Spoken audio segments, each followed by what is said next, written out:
meeshii Muqdisho ahayd ama sida u naqaanaba Soomaaliya waxay isku bedeshay koonfurta Soomaaliya waxay isku bedeshay meel ay leedahay Amazon iyo Afrikaan oo Soomaalidii wadanka lahaydba aysan waxay macnaha rabaan sameyn karin aysan xor ka ahayn priority ama hortabintana laga horsiinayo dadkii ajnabiga ahaa ee wadankan ku soo galay nabadgelyadiisan ka shaqeynayna ee lagu magacaabahay Amazon sida ognahay baraha bulshada waxa wareegahayay ilaa iyo xalay ilaa iyo 6 saacadood ee la soo dhaafay waxa wareegahayay gabar Soomaaliyeed oo baraha bulshada caanka ah lagu magacaabo Coco Buule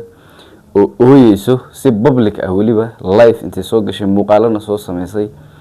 ka cabanayso sida loola dhaqmay ee qaabka daran checkpoint-yada magaalada Muqdisho ayadoo airport u socoto ilaa shalay gabadhaas waxa loola dhaqmay si ka baxsan bini'aadanimada waxa priority laga siiyay baabuur ayada ka dambeysay oo qolooyinkan Amazon-ta ah iyo Nisa qolooyinka lagu magacaabo sidoo kale oo Amazon ay la socotay marka meeshaas marka maxaa nooga cadaatay meesha waxa nooga cadaatay Soomaaliya in ay heestaan qolo mafia ah wadankiina u gacan galiyay ee Amazon priority ama isheega citizenship ama xorriyad uusan ku dareemaynin qofka Soomaaliga ah Soomaaliya ama koonfurta Soomaaliya kaliya focuskooda uu noqday in Somaliland iyo cid kasto maanta wax dhisato ay ka burburiyaan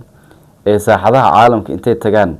macnaha madaxweynaha Soomaaliya Xasan Sheekh Maxamuud intuu meel walba oo isheega forum ah ka qayb galo ama wareysi kasto uu bixiyo wuxuu ku soo qaataa Somaliland iyo isheega maamul goboleedyadan asaga hadda uu la dirirsan yahay oo dhibaatada ku hayo horta Soomaaliya ismaba haysataba markii la is haysto ayaa wax la isku sheegi kara laakiin hadda nin walba meeshiisa ayuu maamulanayaa marka waalidan iyo waxaan intii la iska dhaafo waxa la quman isheega koonfurta Soomaaliya in ay dib u eegis ku sameeyaan qaabka ay u dhaqmayaan ay xoog saaraan sidii Amazon ay uga saari lahaayeen dalkan bulshada Soomaaliyeed sidan uga cabanayso bal horta wax yar muuqaalkan ay isla dhageysan wadada airport-ka ka soo baxay checkpoint-ga and then waad qaadin markii checkpoint-ga laba gaari ay isdhaafto sax gaarigeena ana ka wadane literally meesha laga baxay airport-ka birta literally hal dhagax u dhixay ma hal dhagax u dhixay I wish in aduubi lahaa hal dhagax u dhixay and then gaari oo Nisa ay ku qoran tahay oo askar Nisa ay saaran yihiin oo gadaashiisa gaariyaal kale oo ajnabi ah wadaan meesha soo galaan oo nalka dhigda ku siinayno dan dawar la gadaal u laabta literally ayka hal dhagax le soo gudbeen way laaban karaan deeb wayna arkayeen markaas oo galeen then he was like naga laabta soo gaariyan saarko siin proof waay ma hano muraayadiis qof ku dhex jira ma la arkaayo and then wiilka maxaa la isha galbaabka furay wuxuu dhahay ana ka baniga dhawaa oo bixi karne you guys gadaal u laabta adika because of askar waaya waxay wataan maxaa la dhahaa isha gaari oo military ah oo Nisa ku shaabadeysan tahay wataan darteeda أنا كحنون كده شخم كلهن لابد ضد أجنبي يا ودنا أنا Soomaaliya oo wadankayga iska leh oo xaq uga leh dan hatta hadii xaq lahaan lahayd macquul ah halad oo leexan lahaa laakiin ana xaq kale oo wadankii iska leh ani mana ajnabi dartooda baawur mukeen qabow ku jiraan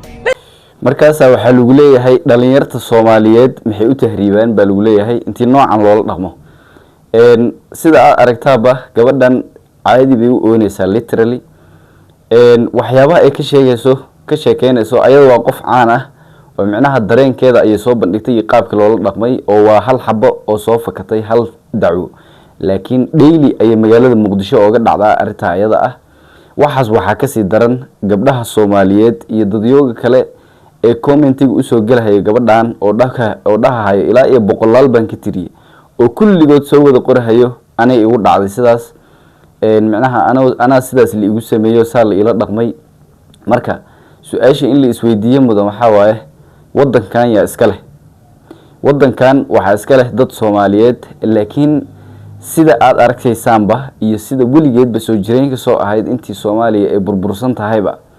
ama intii qolooyinkan isheegay la soo galiyay wadanka hadii inta ka hor way sii burbursaneed laakiin maalinkii Soomaaliya Amazon la keenay ay macnaha dadkii Soomaaliyeed xorriyad beeleen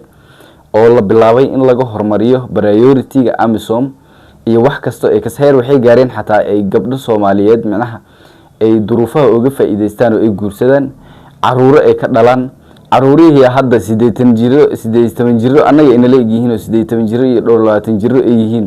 oo anaga inala egyihiin oo magaalada Muqdisho joogo waxa hadda social media ku jiro oo macnaha dadkii Soomaaliyeed kala fogeynayna inay ayaga yihiin ayaa la xaqiijiyay oo caruurtii AMISOM ay ka dhaleen maxaa la ii sheegay calaamada Kristanka wiil yar oo ay u saaratahay arkahayay oo ii sheegay la gaalaysiiyay oo nin Ugandesa uu ka dhalay gabar Soomaali oo reer koonfur ah uu ka dhalay magaalada Muqdisho ayuuna joogaa waxyaabahaas waxa ka sii daran maanta in madaxweynihii Soomaaliya uu waxa dan kala haynba siyaabo kale iyo waxyaabo kale iyo shirar kale oo macnaha aan munaasab ahayn xitaa inuu tago iyo waxyaabo in laga hadlo asaga inuu ka hadlo ana u banaaneyn maanta ka hadlahayo balse wadankii uu sida u daxaleystay uu sida u qurmay waxyaabo kale iyo howlo kale oo shisheeye uu ka daba wareegayo tuugsi uu meel kasta la taagan yahay maanta uu ku tuugsanahayo Somaliland ba kan ah iyo Somaliland ba sidan iyo Puntland sidan ah uu dagaal kula jiro maamul goboleedyadii ayaga waxooda heystay oo waxooda maamulanayay iska daa inuu dad isku soo celiyay ayagii ayuu macnaha ciidamo ku daabulahaya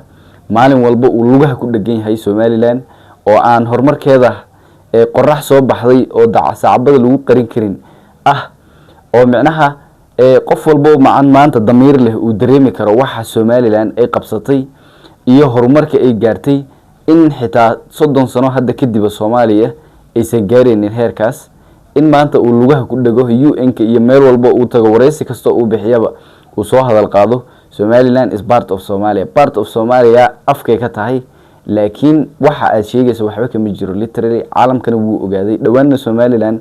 ila aqoonsan doono ayaa macnaha dadka Soomaaliyeed iyo meel kasto dal dibad ay joogaan oo cadaatay sababtoo ah Soomaaliya way fashilantay Soomaaliya waxyaabaha ay ku fashilantay waxa weeye in intaas oo billion trillions ku sii dhow lacag qarash ah United Nations-ka iyo qaramada midoobay iyo maxaa la dhahay international community-ga ay ooga baxday Soomaaliya in ay beer dara ahayd ayaa la ogaaday oo khasaare ay ahayd sababtoo ah in ay dib u soo kabato ma rabtaba inay ka sii darto ma ahan maalin ka dambeeso deegaanada la xoreeyay lagu leeyahay deegaanada la xoreeyay kulli dib baa loo wada qabsaday qolooyinka afka duubnaa ee dib u wada qabsadeen wax ka soo naasacad meesha ma jiro oo nabad ah